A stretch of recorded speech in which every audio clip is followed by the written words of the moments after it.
Ya, jadi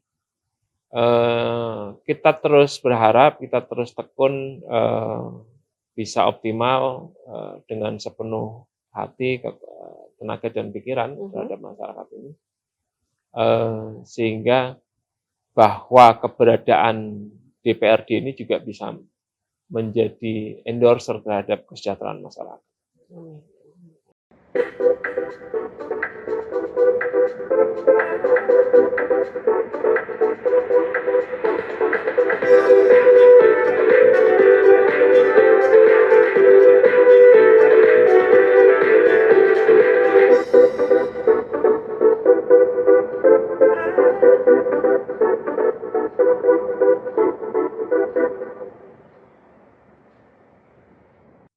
Bismillahirrahmanirrahim. Assalamualaikum warahmatullahi wabarakatuh. Kembali bersama saya Yolanda Mayanti dalam Parlementer ya Podcast on Bekasi Media dari gedung DPRD Kota Bekasi yang kali ini saya bersama Kakak Glenn. Nggak ada yang kenal Kakak Glenn ya. Kalau saya menyebut nama tamu saya hari ini, saya ingat upacara bendera 17 Agustus di Istana Negara. Tahu apa? Enggak ada bayangan. Oke, enggak apa-apa, memang sengaja. Andika Dirgantara. Oh, itu Andika Bayangkara. Assalamualaikum Kak Dika. Waalaikumsalam. Saya manggilnya kakak aja ya, biar akrab gitu ya kelihatannya ya. Karena kita kan generasi sama ya, satu generasi ya, masih muda. Apa kabar? Alhamdulillah baik. Masih goes? Lebih sering ngeliatin sepeda. Kenapa begitu?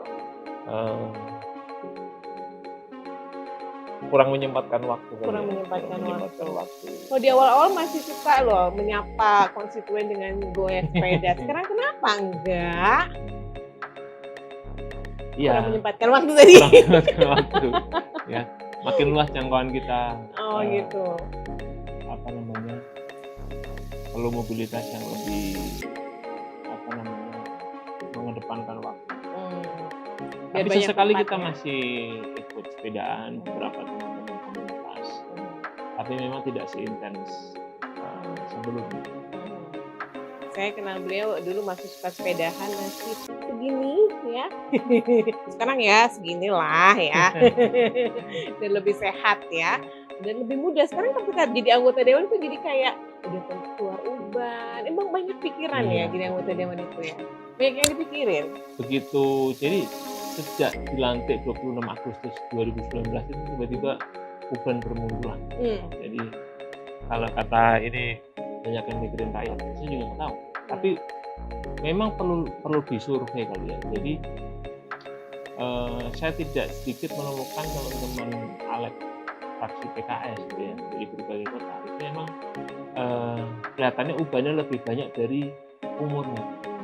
Jadi mungkin perlu disurvei kenapa kemudian demikian, apakah memang itu terkait dengan beban pikiran atau kemudian beban apa dan sebagainya. Tapi ya itu intermezzo ya, dan bisa terima endorse untuk menghilangkan uban. Boleh, nanti kita chat one on. Gitu ya. udah. Oh iya, keranjang oranye ya sekarang ya, bukan keranjang kuning ya. Iya. Dulu sebelum jadi anggota dewan, kalau nggak salah pengusaha ya, atau ada pekerjaan lain? Iya, kita wira swasta. Sampai sekarang juga wira swasta. Tapi kan memang fokus kita lebih kepada amanah yang diembankan sekarang, lebih alih-dayakan, didelegasikan.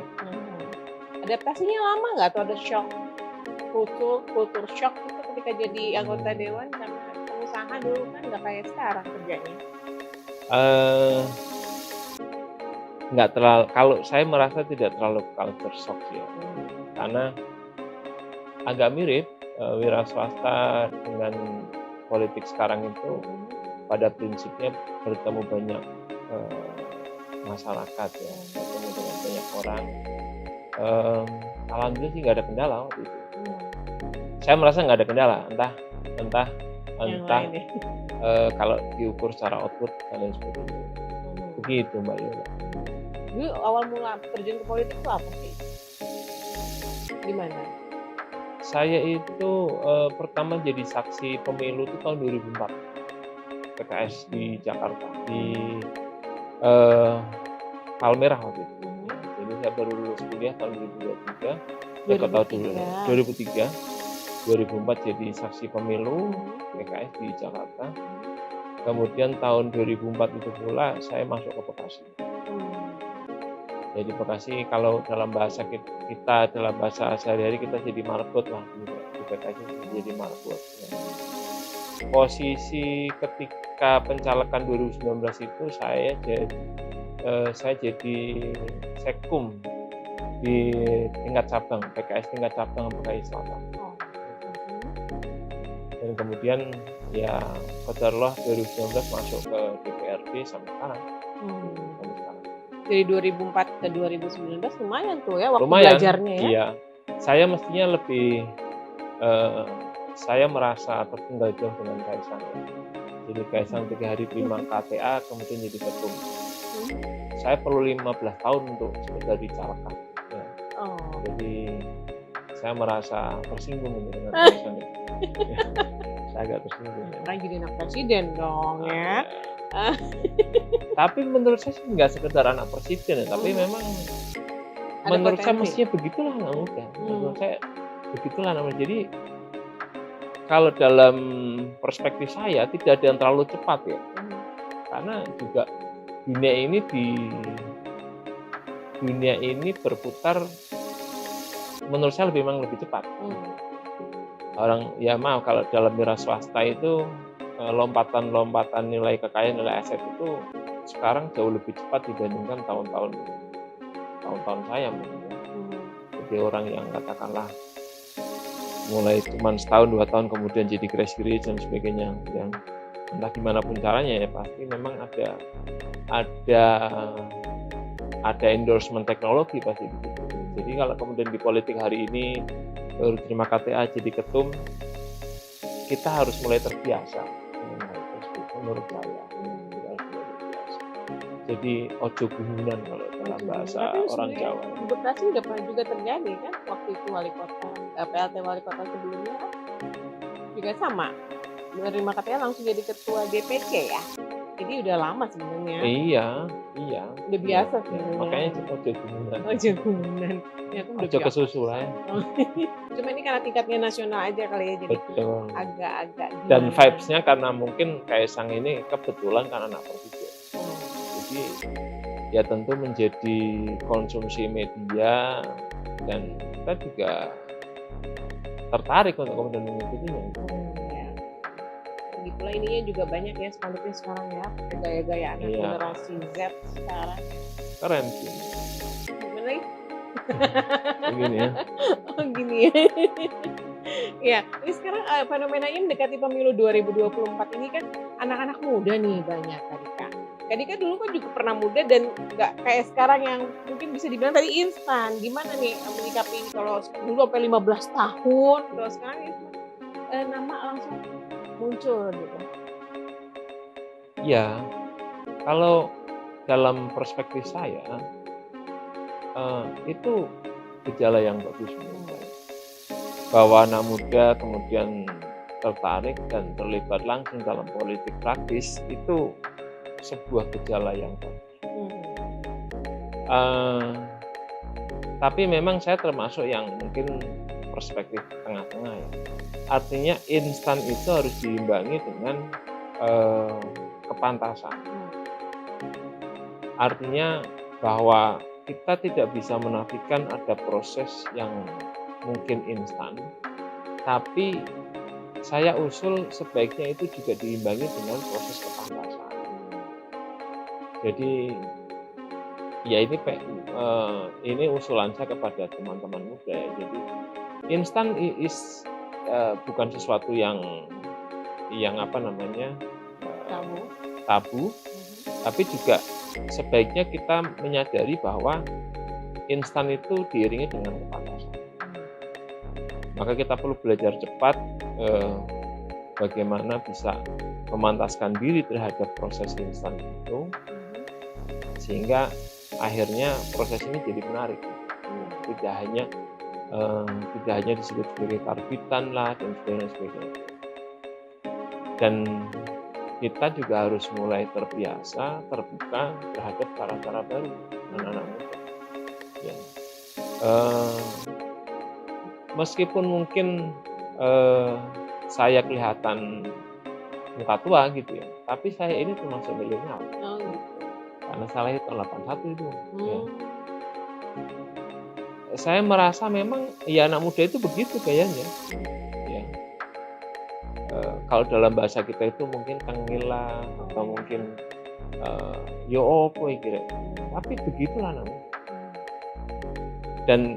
Dan saya meyakini cara-cara begitu itulah yang akan mengubah wajah, kalau dalam kaitan demokrasi dan politik, itu akan mengubah wajah politik dan demokrasi kita. Tidak ada yang salah menurut saya. Jadi kalaupun kelihatan tengil, kok enggak, kok gitu amat kok. Ya begitulah menurut saya.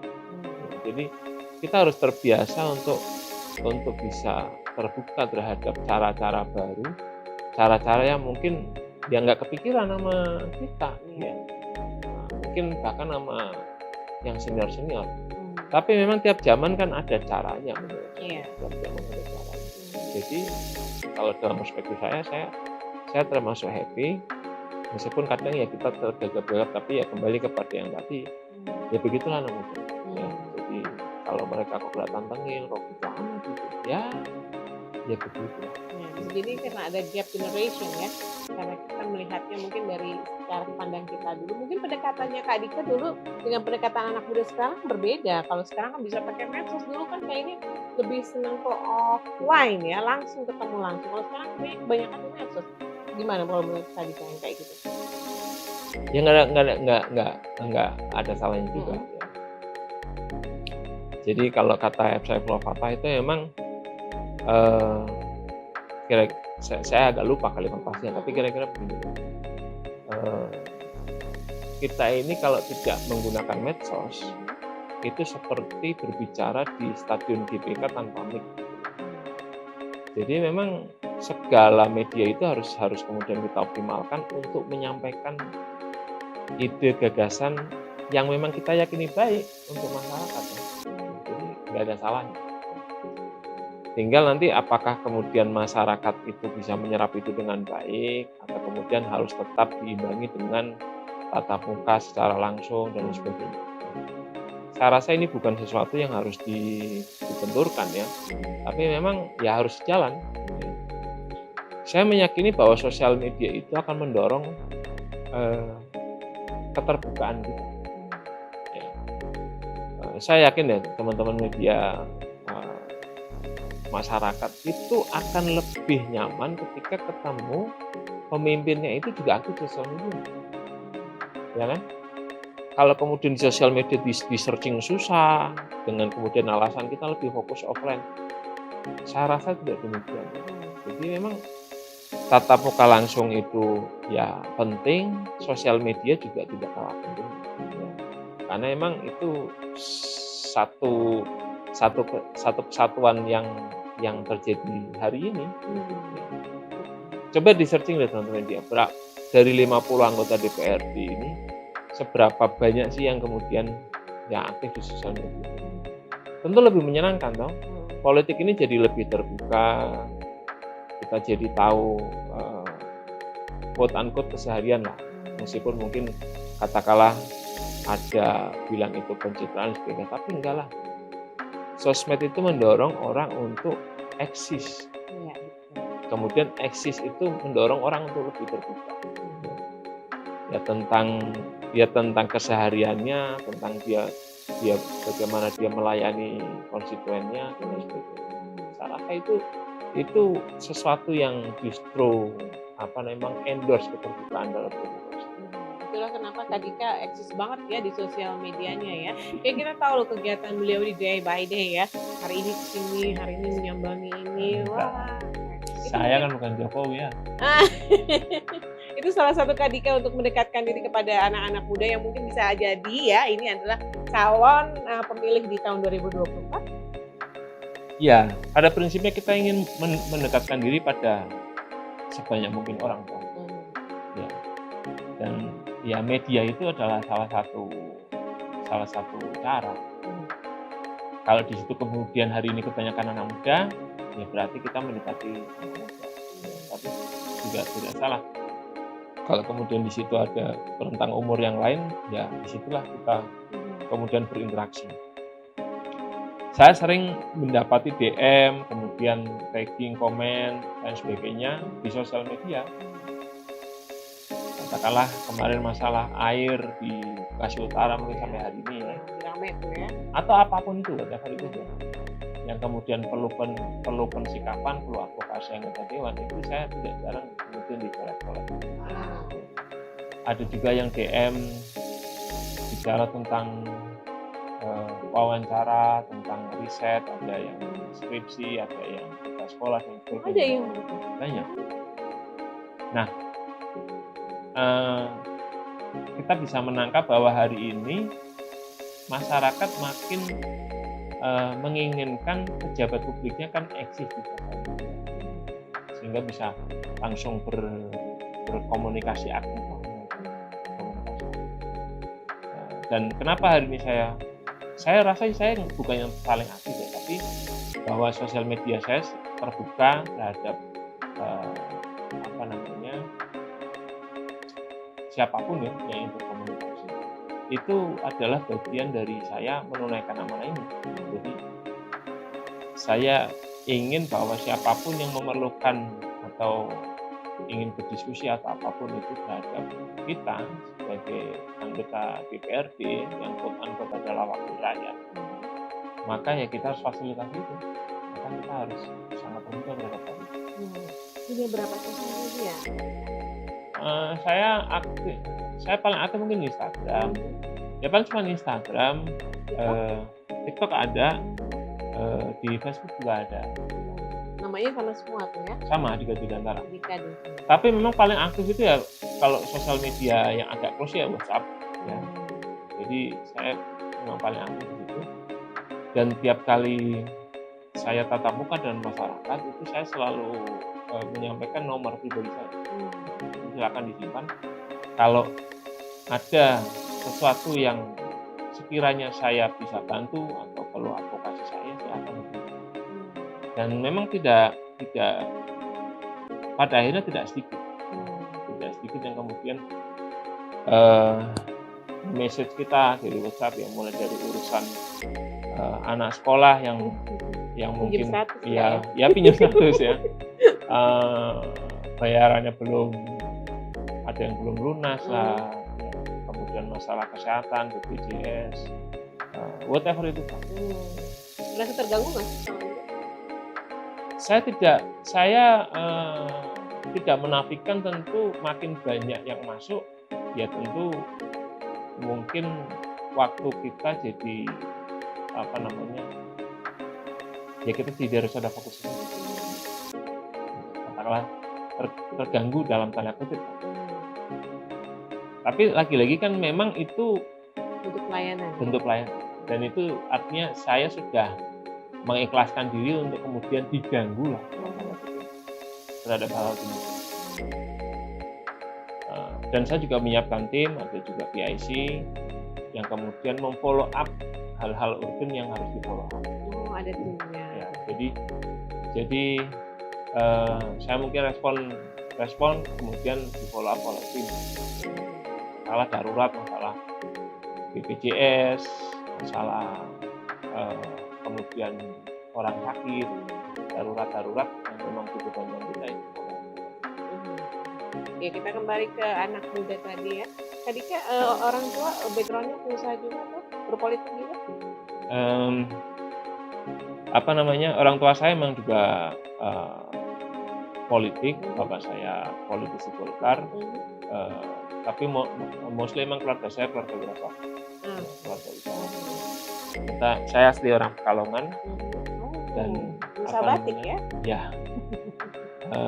Keluarga kita memang dididik untuk jadi wirausaha. Betul, bapak saya juga politisi, dibesarkan oleh Golkar dan saya juga banyak belajar dari bapak. Kenapa saya tanyakan ini? Karena sekarang banyak fenomena orang tuanya berpolitik, anaknya juga berpolitik, dinasti politik katanya. Di Bekasi juga udah mulai banyak loh kalau lihat spanduk tuh. Oh ini ada anaknya siapa? Mereka terang-terangan menyebutkan putranya siapa di belakangnya atau embel-embel pakai nama bapaknya. Sedangkan Kadika sendiri kan memang berpolitik, tapi kan bukan di Bekasi gitu. Orang juga nggak tahu siapa di Jakarta di awal kan. Tapi ternyata sekarang jadi terpilih. Kalau melihat fenomena dinasti politik ini gimana Kadika? Yang mungkin bisa jadi ya salah satu di petinggi partai mungkin jadi saingan Kadika di dapilnya mungkin ya.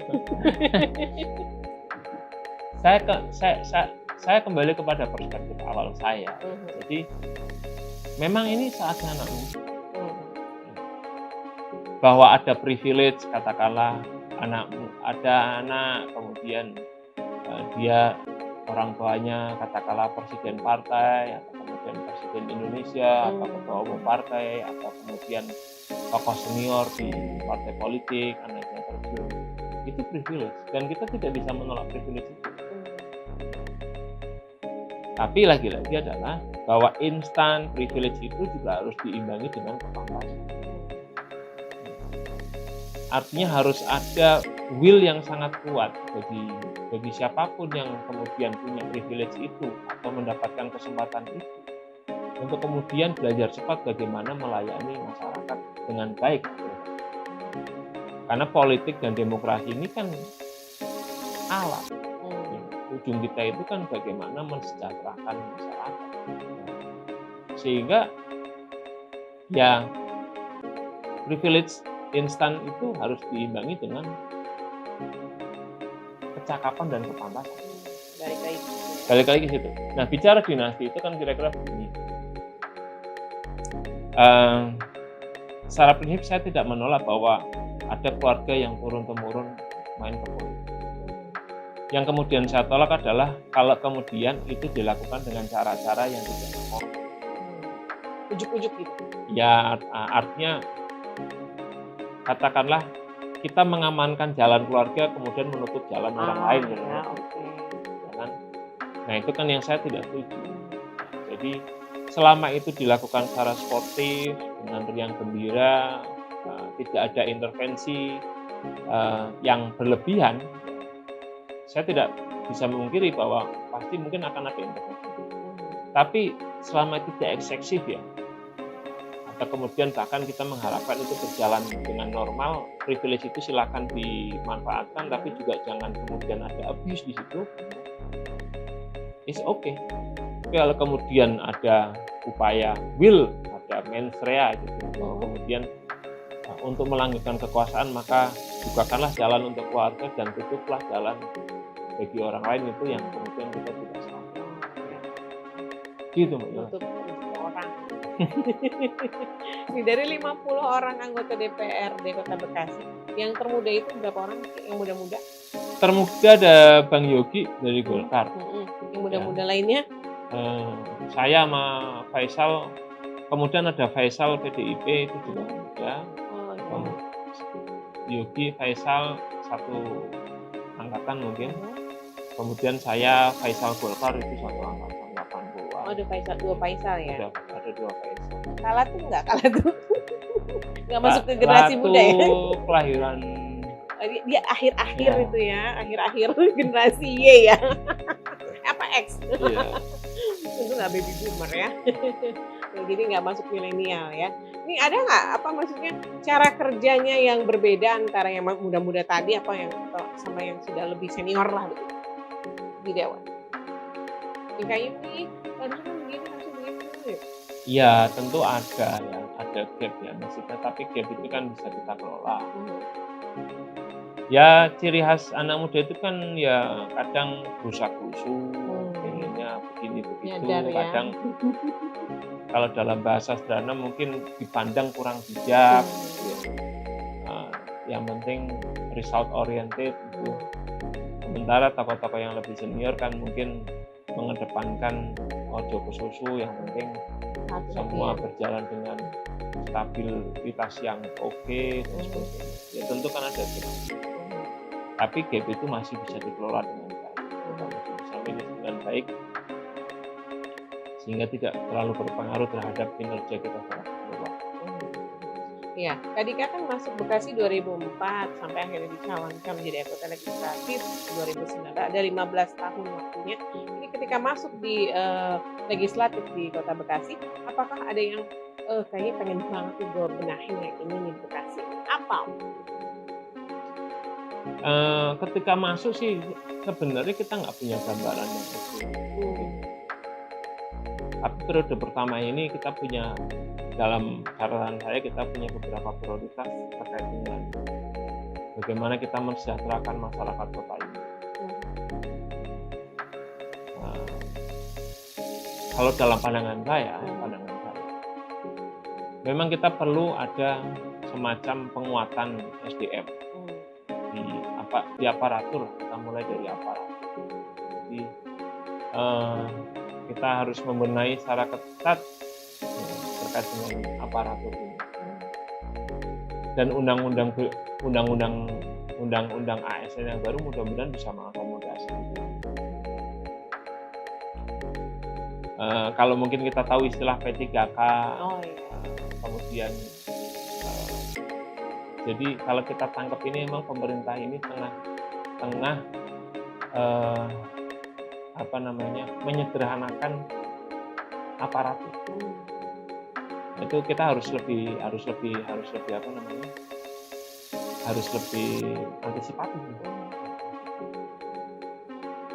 P3K itu kalau yang saya tangkap sebagai poin utamanya adalah dia membuka ruang bagi siapapun profesional untuk menempati posisi-posisi jabatan-jabatan yang sebelumnya hanya bisa dididik dengan karir yang lama.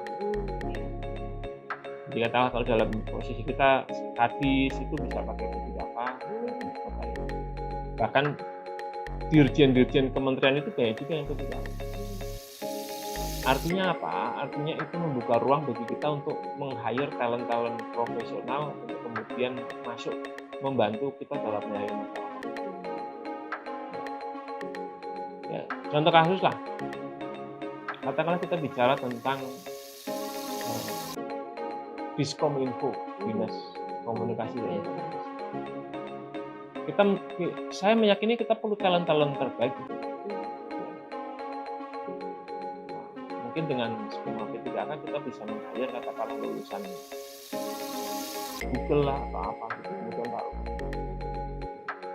Jadi kita bisa menata kota ini dengan lebih progresif menurut saya. Ya, jadi katakanlah kadisnya kita cari dari profesional yang kemudian berpengalaman di dunia IT, dia bisa membangun kota ini, punya gagasan terhadap kota ini secara lebih progresif. Ya, latar belakang pendidikan gitu ya. Bayangkanlah sekelas DPRD ini, kita ini tidak punya security tentang keamanan jaringan kita. Ya. Ini WiFi hotspot kita ini kan ala kadar. Hidup itu ala kadar. Jadi tadi kalau bicara pertama tadi SDM, tahapan berikutnya yang kemudian terpikirkan oleh kita, itu adalah tahapan digitalisasi. Jadi bayangkan semuanya bisa kita kelola dengan digital ya. Nah, kalau itu belum bisa terjadi di level kota, minimal kita ini punya percontohan level kelurahan. Kelurahan kemudian naik kita level percontohan level kecamatan. Dan kemudian kita makin besar lah. Sebelum kelurahan mungkin kampung kita pasangin seluruh hotspotnya terkelola dengan baik, security-nya oke. Keselamatan terhadap anak-anak juga oke gitu ya. Jadi kita quote unquote bisa ikut mengelola apa yang dikonsumsi oleh masyarakat. Kita bisa ikut mengelola gitu. Ya. Nah itu kemudian kita perluas lah spektrumnya sehingga pelayanan ini bisa lebih. Jadi tadi pertama SDM, kedua adalah digitalisasi. Ya. SDM mungkin kita perlu waktu 3 tahun dan digitalisasi kita perlu 3-4 tahun juga, sehingga kota ini akan lebih kokoh, akan lebih bisa membawa kesejahteraan bagi masyarakat. Begitu. SDM pun di Kota Bekasi banyak banget nih, bahkan terbukti dengan PKK sampai 13.000 loh, Adika. Itu kurang apa sebenarnya? Iya. Sebenarnya kan begini ya, kalau saya melihatnya kan begini. Tiap orang tuh lulus sekolah tuh kan pasti pengen kerja.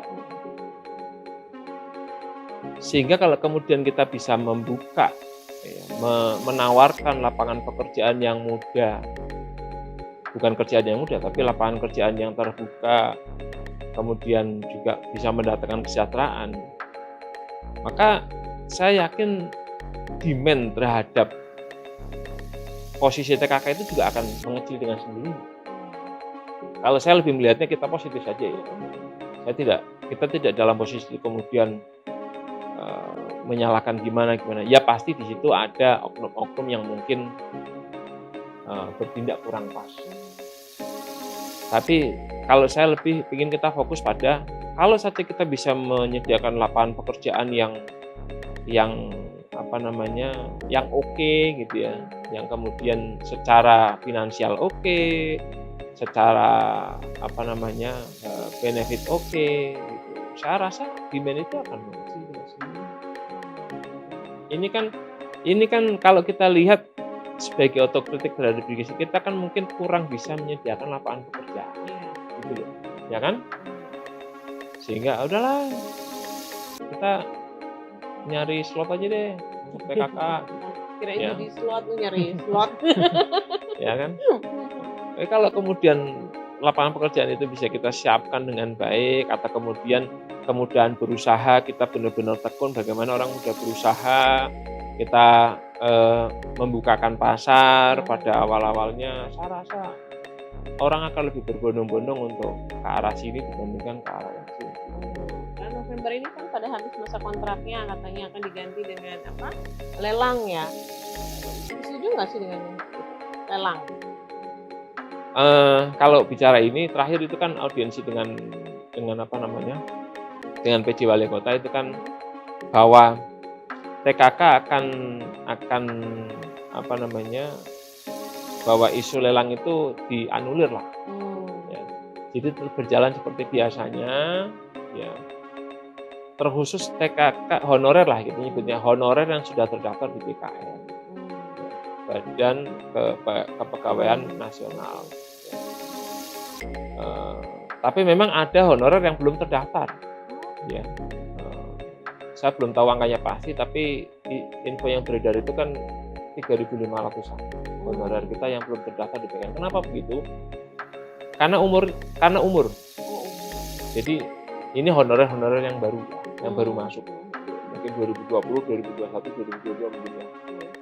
Karena kebetulan saya tidak lagi di Komisi 1, jadi saya tidak fokus betul terhadap hal ini, tapi tetap mengikuti perkembangan. Jadi di luar yang itu akan tetap berjalan seperti biasa. Nah, tinggal strategi. Jadi undang-undang ASN yang baru itu kan kira-kira bahasanya begini, bahwa mengamanahkan kepada tiap daerah untuk melakukan penataan honorer sampai dengan tahun depan. Penataan honorer. Ya, jadi ini amanat undang-undang. Nanti undang-undang ini akan turun menjadi permen, ya kan? Kemudian akan turun ke kita. Nah, yang kita tunggu adalah bagaimana penataan ini sampai akhir tahun depan. Ya kan? Saya kurang pasti akhir tahun depan atau akhir tahun 2025 ya. Saya kurang. Ini tantangan tentu karena tahun depan kan tahun politik. Ya, kita punya hajatan lebih besar, punya fokus lebih besar di situ. Ya. Tapi mestinya kita bisa membuka ya seluruh opsi yang mungkin terhadap penataan honorer. Dan kita terbuka lah terhadap seluruh masukan, terbuka terhadap seluruh aspirasi, gitu ya. Ini yang masih jadi PR kita, penataan. Dan memang perlu ini ya, perlu perlu keterbukaan lah. Semua didiskusikan. Kita tidak ingin tiba-tiba ada 13.000 pengangguran baru lepasnya honorer kita, dan rasanya nggak mungkin. Pelayanan kita pasti akan terganggu kalau kemudian seluruh honorer kita di-cut, nggak mungkin. nggak mungkin. Karena masalah honorer atau TKK ini kan membludak 5 atau 10 tahun yang lalu ketika jelang pemilu tuh cari dukungan kita banyak yang jadi TKK sampai membludak. Dan akhirnya sekarang ini mungkin puncaknya 13.000 orang. Ternyata ada 3.500 yang belum mempunyai, belum terdaftar di BKN. Oh, Mbak Yola lebih tahu dari saya. Iya, kompleks masalah ini ya, TKK ini ya, belum lagi isu-isu titipan uang gitu. Nanti kita bahas secara tersendiri kayaknya ya kalau gitu. Digitalisasi tadi, masalah digitalisasi. Kenapa sih Kota Bekasi itu nggak didorong untuk jadi percontohan Kak Dika untuk kota yang sudah terdigitalisasi? Padahal kan sebenarnya kalau secara ini kan demografi aja lebih dekat dengan Jakarta, sebenarnya gampang dong harusnya. Kenapa? Ini lebih, kalau saya melihatnya kan lebih kepada will kita ya. Jadi will kita. Saya tadi mengatakan Kak, kita jangan ngomong Kota Bekasi deh, menurut saya. Saya mengusulkan kita itu mulai dari pinggiran lah, ya kayak makan bubur lah, ya. Kita mulai dari kelurahan kah, kalau kelurahan terlalu besar kita mulai dari level RW lah. Ini makan bubur yang nggak diaduk ya. Ya, oke, lanjut. Jadi ideal mungkin dari kelurahan. Apa sih yang bisa kita optimalkan dari kelurahan? Apa yang terjadi di situ sehingga nanti akan muncullah produk-produk supportingnya. Sudah ada seperti itu kelurahan? Belum ada. Ya lagi-lagi ini kan masalah mudah-mudahan di kepemimpinan wali kota yang baru nanti 2024 ya, di mana kemudian kita nanti juga akan menyusun RPJMD dan RPJP ya, mestinya dimasukkan. Sebenarnya mungkin sudah dimasukkan, cuman kita kurang tekun aja dalam eksekusi. Kurang tekun dalam eksekusi. PR banget ini. Kurang tekun dalam eksekusi. Mungkin ya mohon maaf, mungkin SDM kita perlu lebih banyak belajar gitu ya, sehingga bisa mengeksekusi ini dengan baik. Perlu banyak belajar, bukan perlu ditambah, bukan ya. Perlu banyak belajar, dengan satu SDM bisa nambah ilmu ya, gitu. Kayaknya lebih enak ya tadi kayak. Ya tadi kan sekarang lagi di komisi berapa sih? Komisi 2. Komisi air mata? Ya. Komisi 2 itu infrastruktur. Infrastruktur, apa yang sedang ditangani? Isu yang lagi rame kan ini ya, PLTS ya. Pembangkit listrik tenaga PLTSA ya. Pembangkit listrik tenaga tambah. Ya. Kita memang kurang terbuka tentang PLTSA ini.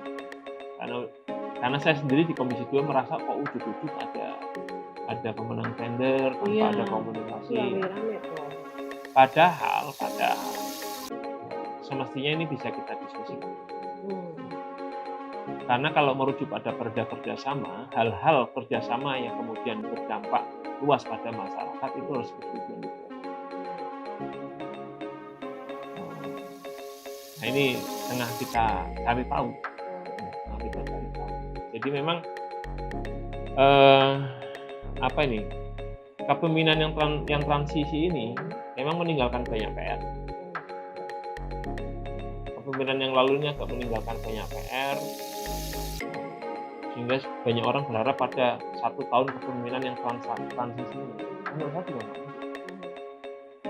kepemimpinan PJ Wali Kota sekarang para Muhammad Gani ini menurut saya kita fokus pada helatan tahun depan dan fokus kita adalah pada netralitas ASN. Nah, kembali kepada Komisi 2, kita juga masih punya PR terhadap blueprint teknokratis drainase kita. Ini juga belum bisa kita eksekusi dengan baik secara tekun, dan ya lain-lain terkait ya pembangunan lingkungan kita lah. Ini kan lagi sebenarnya sudah masuk musim penghujan ini ya, karena kemaraunya lumayan lama gitu. Drainase nggak coba untuk ditebus karena memasuki musim penghujan, karena musim keringnya lama kan khawatir nih orang-orang banyak yang buang sampah sembarangan, tiba-tiba musim hujan banjir lah gitu. Sebenarnya kalau bicara masalah drainase ini kan kita ini tiap tahun ya selalu ada pemeliharaan drainase, ada penambahan panjang drainase dan sebagainya gitu ya. Tapi yang memang belum kita kampanyekan secara serius itu adalah tentang, eee, sumur resapan. Jadi kalau dalam pandangan kita, air ini datang, mau sekuat apapun dialirkan, saluran ini mungkin pada satu waktu itu tidak akan mampu menampung air yang datang. Sehingga katakanlah air ini bisa berjalan cepat, berarti nanti yang di hulu itu senang karena airnya turun ke bawah. Kemudian kan yang akan teriak-teriak itu adalah masyarakat dari hulu ke hilir ini. Kemudian di hilirnya mungkin nanti juga akan bermasalah. Contoh kasus di dapil saya lah, Bekasi Selatan itu kan mencakup wilayahnya Jakamulya, Jakastia, Pekayon, Kayuringin, yang agak di seberang Margajaya. Air datanglah dari Jakamulya, cepet-cepet turunlah ke Jakastia itu ke daerah Galaksi. Dari Galaksi cepet-cepetlah lewat ke Pekayon, dari Pekayon pengen cepet-cepetlah didorong ke Kayuringin, maka orang Kayuringin nggak ada.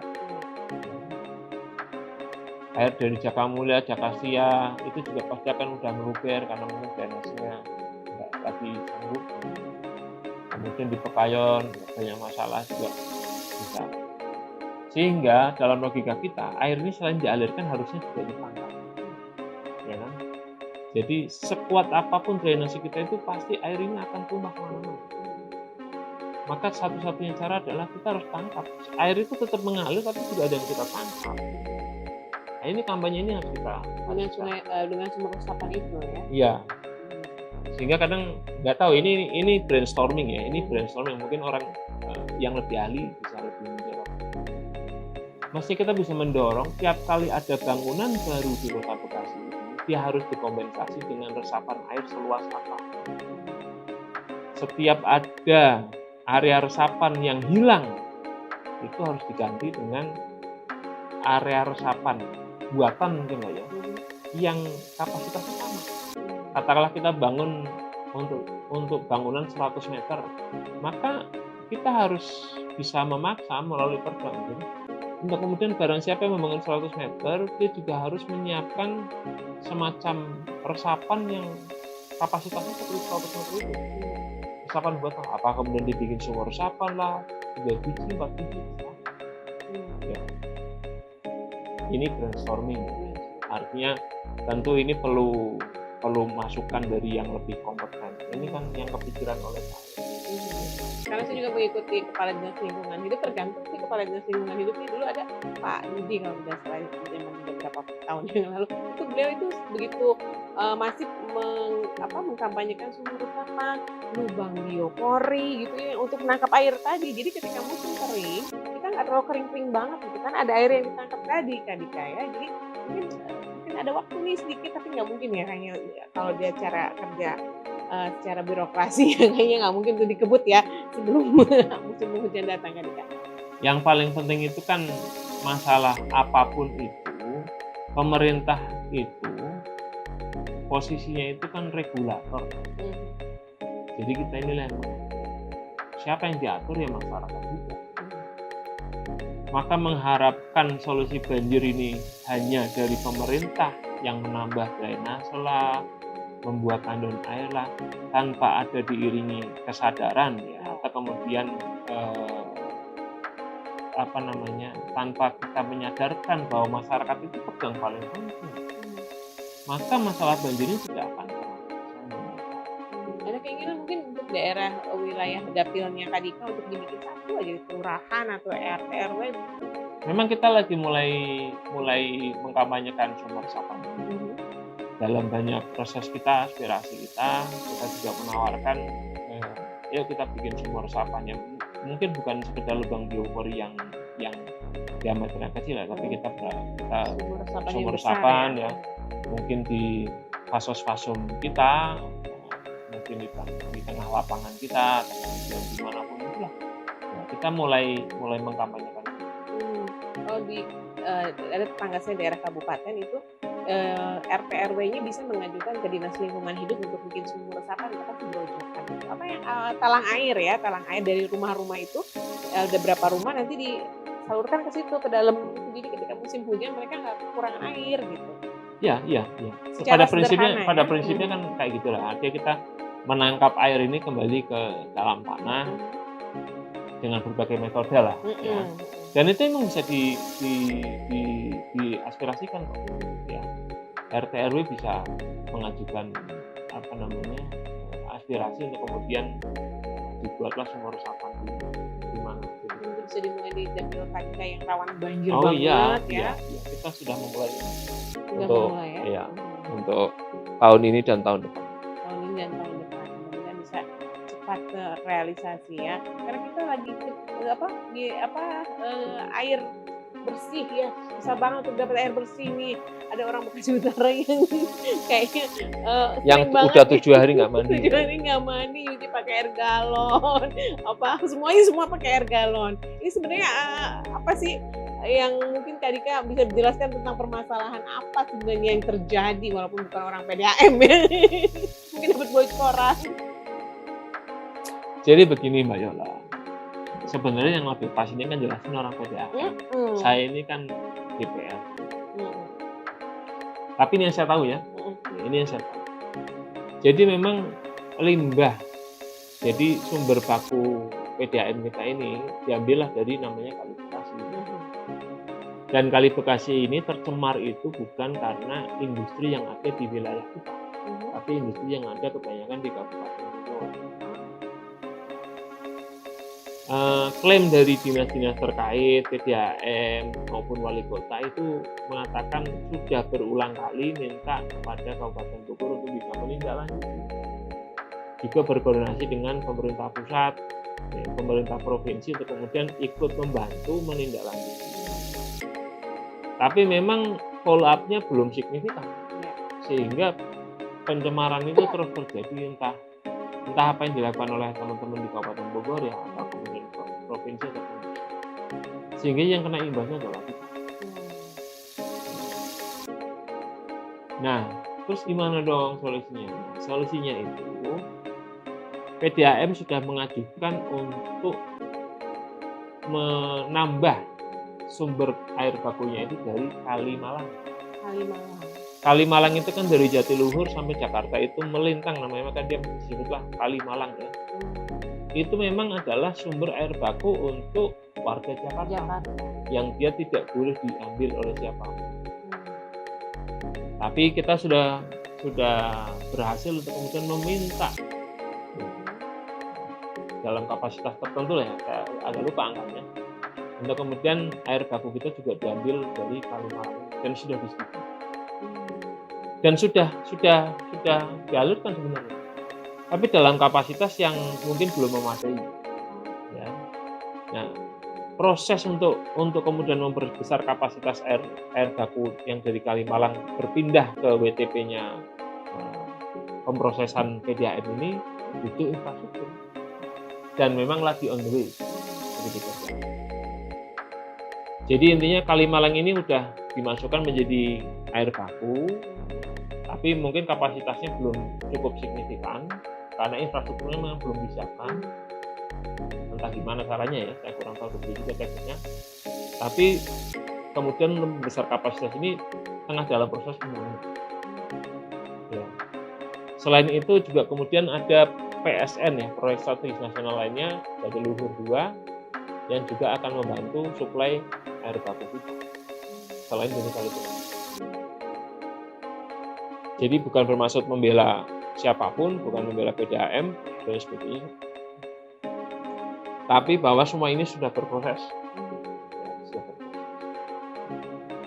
Mudah-mudahan bisa kita tanggulangi full capacity di tahun depan. Tapi bahwa kemudian ada masyarakat yang terdampak, itu mestinya kita bisa lebih responsif sebagai pemerintah yang dalam hal ini adalah pelayan masyarakat.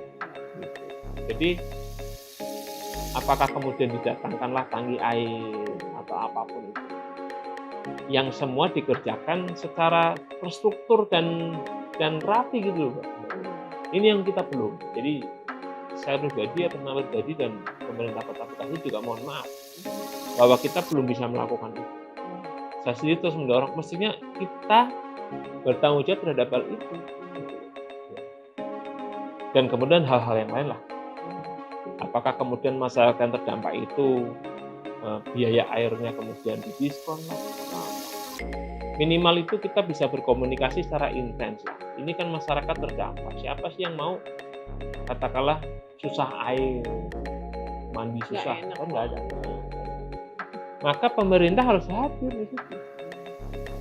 Di RT mana tangkinya perlu berapa? Tapi sudah melihat ada tangki-tangki itu bantuan atau belum? Ada, tapi kan semuanya agak ini ya, parsial ya. Jadi tidak ada hal yang pasti. Masyarakat ini kan butuh kepastian aja. Artinya ketika dia ada kesulitan pasti kayak antrian aja lah. Kita ini kalau ngantri ada nomor antrian kan kita lebih tenang. Dibandingkan ngantri yang tanpa antrian nggak jelas. Gitu kan. Nah di titik inilah yang saya ini mengkritisi pemerintah kita itu kurang dalam hal pelayanan masyarakat. Jangan semua disalahkan pada PDAM, ya, karena penyediaan air bersih ini adalah tanggung jawab pemerintah. Salah satunya lewat tangan PDAM. Nah kalau PDAM-nya ini kemudian hari ini mengalami kendala, maka harus dicarikan solusinya. Harus ikut bertanggung jawab. Begitu.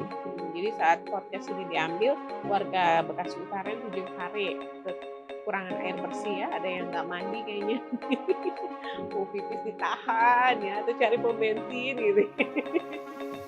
Iya, Dika memang masalah air ini kan sebelumnya juga sempat ramai juga tuh ya, beberapa waktu yang lalu juga sama, bukan hanya Bekasi Utara, bahkan di mana-mana menjerit tentang masalah air bersih ini. Dan mudah-mudahan sih cepat terselesaikan dan cepat turun hujan kan. Amin. Ada rencana buat sholat istisqa di daerahnya? Ya, ini termasuk yang saya usulkan ya. Untuk kemudian kita pemerintah, pimpinan DPRD juga, kita bisa menghimbau pada masyarakat untuk sholat istisqa. Lapangan DPRD kan cukup luas. Jadi saya mengusulkan itu. Di masyarakat juga saya mengusulkan untuk dilaksanakan sholat istisqa di masjid-masjid, di lapangan-lapangan, sehingga mudah-mudahan air hujan bisa datang lebih. Gitu. Baik Kak Dika, ini kan sudah masuk di akhir-akhir tahun masa bakti Kak Dika di 2019-2024, dan kita berharap 2024 dan 2029 terpilih kembali. Amin. Ini apa sih yang masih jadi PR atau ganjalan Kak Dika dalam menjadi anggota DPRD masa bakti ini? Kalau secara umum ya kita selalu merasa bahwa kita belum melayani masyarakat dengan maksimal secara umum ya. Meskipun juga tidak sedikit yang sudah kita lakukan.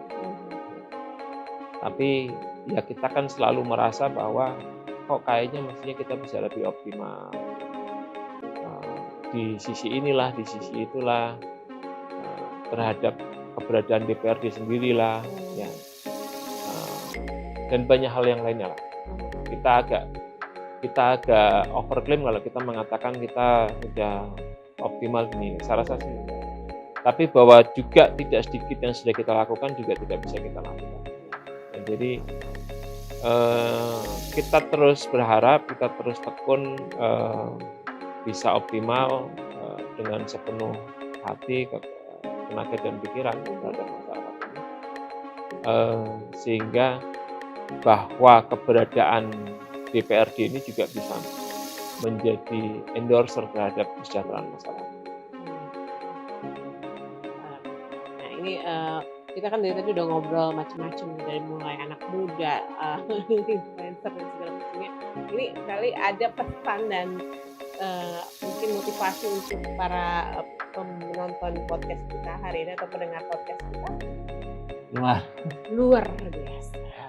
Apa motivasi? Maksudnya apa motivasi? Pesannya gimana? Saya lebih perlu dimotivasi. Oh iya, saya motivasi kita ya. Kalau ada yang bilang, kadang quote of the day dong, gitu. Apa kira-kira quote of the day-nya? Quote of the day bagi rekan-rekan muda siapapun yang kemudian terjun di politik itu saya mengutip yang disampaikan oleh Kang EF ya. Jadi apalagi kita menjelang 2024 ini, maka saya mengajak kepada semuanya untuk mengedepankan apa yang disebut sebagai sentuhlah hatinya, patahkan logikanya. Jadi jangan dibalik, jangan kemudian kita mematahkan hati baru sentuh logikanya. Artinya apa? Masyarakat ini dalam berpolitik perlu yang pertama disentuh itu hatinya, bukan logikanya. Logika itu nomor sekian. Kira-kira begitu. Jadi masyarakat itu sebenarnya kayak wanita ya. Ingat lagunya Dewa? Sentuhan dia. Lupa saya hafalnya Harjo. Oh, Masya Allah. Padahal kita satu generasi malah nggak tahu.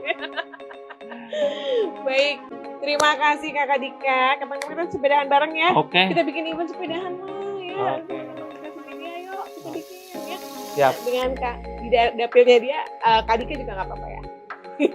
Sepedahan bareng Pak Dewan DPRD fraksi Partai Keadilan Sejahtera ya.